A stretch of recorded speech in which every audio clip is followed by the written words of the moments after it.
Well, it's time for Butterbean and Joe Wiggins in a heavyweight matchup. That is Butterbean. If you haven't heard of him, well, golly, you're just not following boxing. Ladies and gentlemen, we have a special 4-round attraction in the heavyweight division. Judges assigned to the spout at ringside: Bill Belegia, Patricia Morse-Jarman, and Dalby Shirley. And your referee in charge is Mr. Jay Nady. 4 rounds heavyweights. Introducing first, fighting out of the red corner. He weighed in at 199 pounds. He wears the white trunks. He comes to us from Oklahoma City, Oklahoma. His professional record: 1 win, 3 defeats. His win by knockout. Ladies and gentlemen, Joe Wiggins.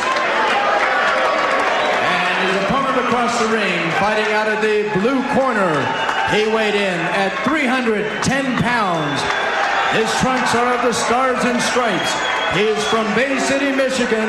An outstanding record at 16 wins, 1 defeat, 11 wins by knockout. Introducing Butterbean.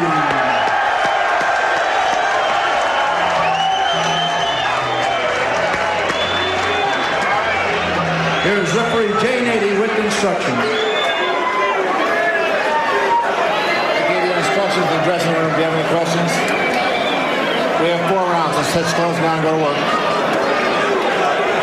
So there is the Butterbean. His real name is Eric Esch, and there is Joe Wiggins. There's the Bean. And nobody calls him Eric Esch anymore. They just call him Butterbean. He's big, 310 pounds. Joe Wiggins giving away over 100 pounds to him. That is often the way it is. The way to be effective against Butterbean, obviously, is to move and jab, and that's probably what Joe Wiggins will do. And bring track shoes, which he will need. You know, when you look at Butterbean's cult hero status, if he fought his entire career in exhibitions, it wouldn't make a difference as far as people looking at him. Well, there is the big thing going on here is he got this belt from one of the local ABC affiliates here, calling him the 4-round champion of the world. Of course, he lost one, so, oh my, he's hurt! Let me tell you right now, Bean got hit with the right hand and he got stunned with it. That's not the first time we've seen that, mind you, during the course of one of his fights. And he did lose. He did lose against Rose in New York, Mitchell Rose. It was a TKO stoppage. Bean thinks that they shouldn't have stopped it, but he was in trouble in that fight. And he just got nailed again. You can hit him, but once he gets to you, if you're a preliminary fighter like this, usually you got a problem. And we see Wiggins waging the perfect battle, utilizing the ring, punching on angles, getting some pretty good leverage, and then getting way out. Not just out, but way out of the way. Now, you mentioned track shoes. Joe Wiggins in high school ran track, so he is especially qualified to box against the Bean. He ran the 400 meters and the 400-meter relay at Douglas High School in Oklahoma City. So he'll use this ring. May need to fear 100 meters here. So far, though, he's having himself a pretty darn good first round. Good lateral movement. He certainly got Butterbean's attention with that right hand, and even though Bean's moving it, he's not exactly rushing it, is he? Waiting in. And got hit with another nice right hand by Wiggins.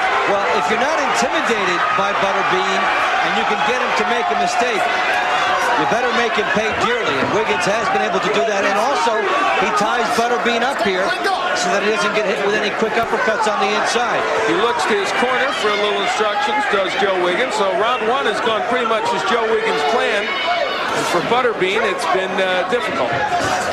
We've seen this before, too, and these preliminary fighters get in with him. And sometimes, or usually, by the 2nd or 3rd round, Butterbean will land something. And, of course, he does have a huge weight and power advantage.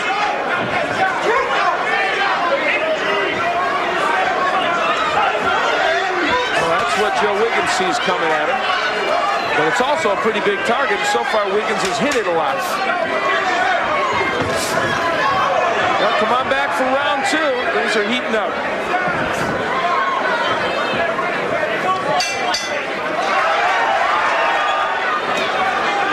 Wiggins dismantles the Butterbean mystique with that right hand, one of the finest punches we've seen him take throughout his young career. That was a very good short right hand by Wiggins. So we head into round 2. Joe Wiggins in the white trunks weighs in about 199 pounds, exactly about. And Butterbean at 310. So a big weight advantage for Butterbean. But in round 1, Wiggins got the best of things. Let's look at the numbers. Wiggins landing an edge there and significant power edge despite being so light. He utilized perfect leverage and made the most of his weight. He will have to continue to move. Butterbean will need to go to the body for a while if he can slow down Wiggins and then get the fight where he wants. Wiggins slipping in the corner there where there was probably some water. Butterbean trying to push ahead. Now he's not jabbing too much. There's a right hand that gets in.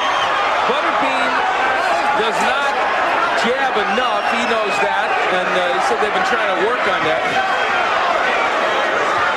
instead of just walking in.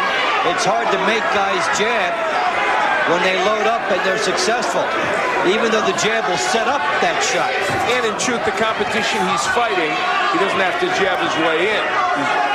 He would be the first to admit, and I think we have to be the first to report, that he is not facing top heavyweights. And that may be the understatement of the decade. And in this case, blown up cruiserweight.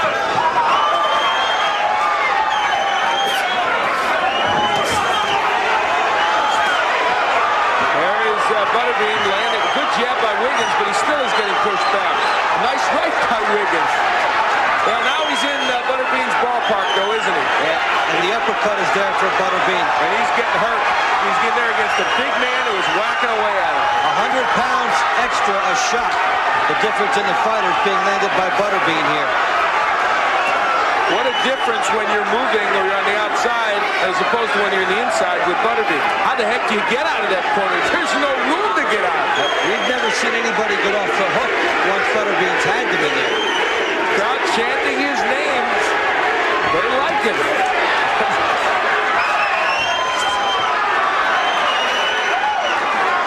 No nonsense, blue collar all the way. Maybe there should be just like a 4-round world championship. Maybe that's the point. With him anyway. They've got quarter horses. Of course they have it, don't they? And it's called the Tough Man Contest. He finished second in it. A couple of years you announced it. Hey, Joe Wiggins hung in there. Barely, but he hung in there. He'll be back for round 3. We think there'll be one.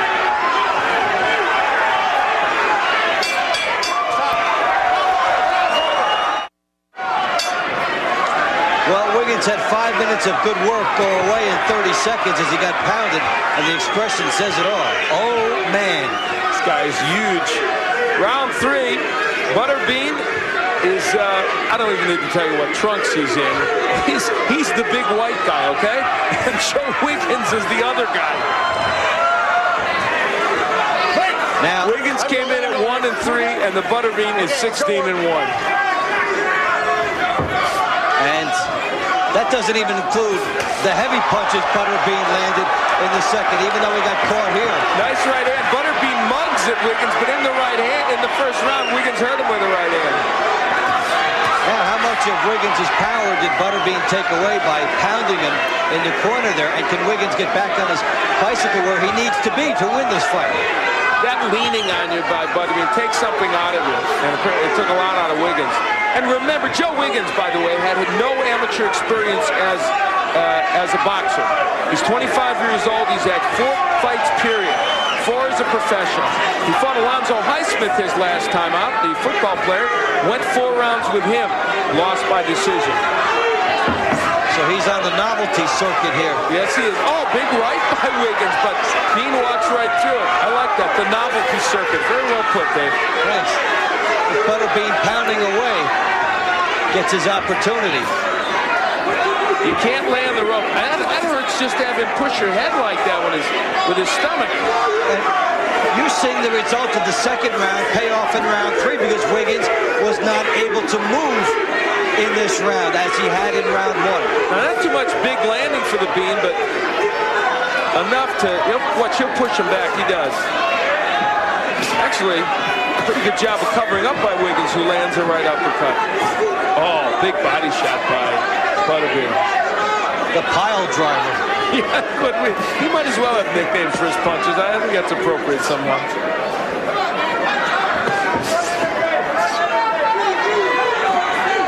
And when you talk to people, they don't care how good Butterbean is. He's simply a phenomenon apart from that whole concept. Well, he's been on the Jay Leno Tonight Show twice already. He was on this last week, and he's a delightful man. He told us today, he said, this is a dream come true. I was working in a factory a year and a half ago. I did well in the Tough Man, and now here I am going to a New York Knicks game in New York, and the Knicks come up to me, and they know me. He said, it's exciting. Only in America. He's taking his natural marketing edge and just going with it.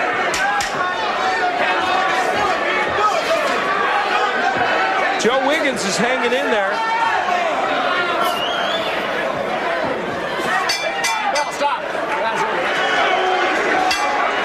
Well, Wiggins has to be delighted with this, but there simply hasn't been enough of it as Butterbean forces him after that inside. We head into round 4. Joe Wiggins in the white trunks, he came in 1-3 with 1 KO, and Butterbean is 16-1 with 11 KOs.